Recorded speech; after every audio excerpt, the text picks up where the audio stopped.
Dernière partie de Sortez-moi-là avec Steve Béliard, mon invité d'honneur, coordinateur culturel au sein du centre socio-culturel François Rabelais de Changé et programmateur du festival Changer d'air, 30e édition du festival. C'est du 15 au 27 novembre prochain. Nous sommes partenaires du festival et très contents d'en parler ce soir. Un festival culturel pluridisciplinaire qui a pour thème cette année « Le monde a changé ». On va parler de la programmation dans quelques instants. Juste revenons sur la genèse du festival. C'était créé en 1991. 91. D'où est venue l'idée de créer un festival culturel? Et à l'époque, c'est Luc Breteau, qui est directeur du Rabelais, qui avait eu l'idée de créer une dynamique locale autour d'un thème, un pays, c'était le Pérou, en y ajoutant du spectacle, des concerts, des conférences, avec les écoles, avec les acteurs locaux, en fait, les associations, les habitants. La vraie volonté et l'ADN du festival, c'est vraiment de créer une dynamique collective. C'est la vraie dynamique locale, avec la participation des habitants, les écoles, etc. C'est vraiment ça. Et on change de pays chaque année, mais on garde le même principe. Depuis 91, 28 destinations, le Pérou, l'Irlande, le Brésil, le Portugal, le Japon, l'Égypte, l'Italie. Le principe à chaque fois, c'est de découvrir le pays à travers des spectacles, mais aussi à travers l'histoire, la géopolitique. C'est aussi faire réfléchir sur la situation des pays. Voilà, on évite les clichés, on essaie de réfléchir à ce qui se passe dans les pays aujourd'hui. Le côté citoyen est important aussi pour nous. Et puis l'idée de voyage aussi, parce que c'est vrai que découvrir un pays, c'est découvrir sa culture musicale, culinaire aussi, ça fait partie. Mais ça peut être le cinéma, ça peut être des spectacles pour le jeune public. Voilà, on essaie d'avoir une programmation qui s'adresse à tout le monde et qui soit vraiment accessible. 30e édition, la thématique « Le monde a changé ».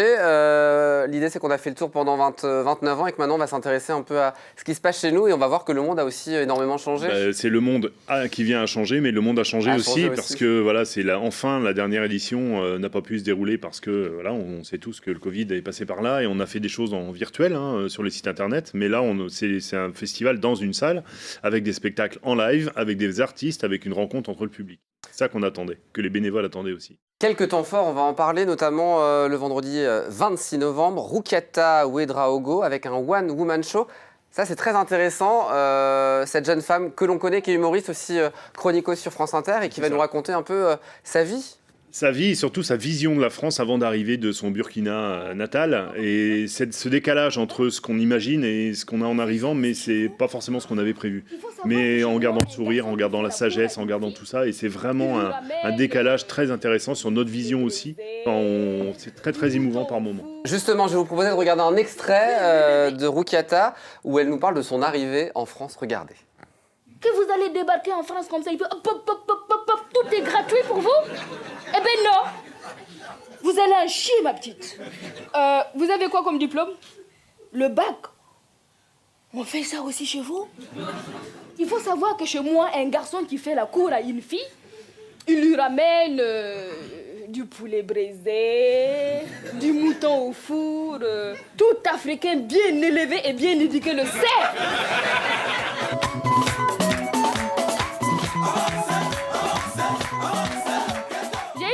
Ce soir, il faut que je brille comme le soleil. Attends, je vais te donner la photo. Tiens, je vais ressembler à ça. Mais c'est la photo de Beyoncé. Ouais, ça y est, je suis à Paris.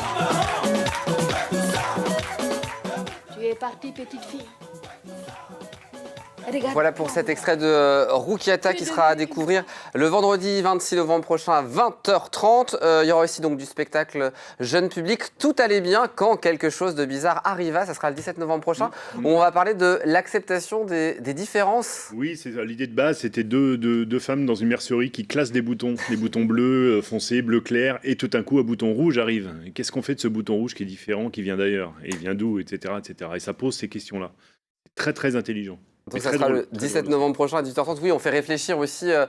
Il y a une double lecture pour les jeunes et moins jeunes qui pourront voir ce beau spectacle. Il y a aussi évidemment beaucoup de concerts. J'ai retenu notamment Violon Barbare. Ça sera le 19 novembre prochain à 20h30. Oui, 20h30. Un bon choix c'est un retour puisqu'on les avait déjà eus il y a peut-être à peine une dizaine d'années, mais ils sont fous. Ils sont 3 sur scène. Ils viennent d'horizons complètement différents, dont le musicien qui vient des steppes de Mongolie et qui nous fait de la musique avec du chant diphonique, c'est-à-dire avec sa voix, il fait deux notes.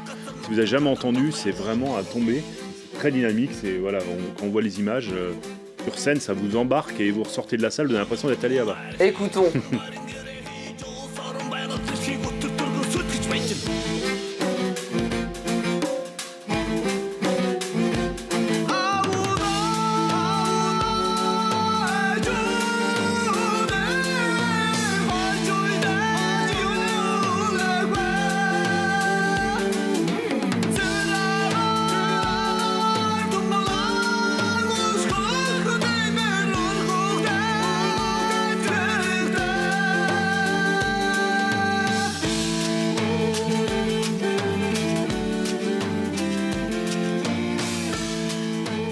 Wolf's Cry de Violon Barbare à découvrir le 19 novembre prochain à 20h30. Il y aura Owa en première partie, c'est un groupe local? Oui, Owa, c'est un groupe qui vraiment commence à très bien tourner.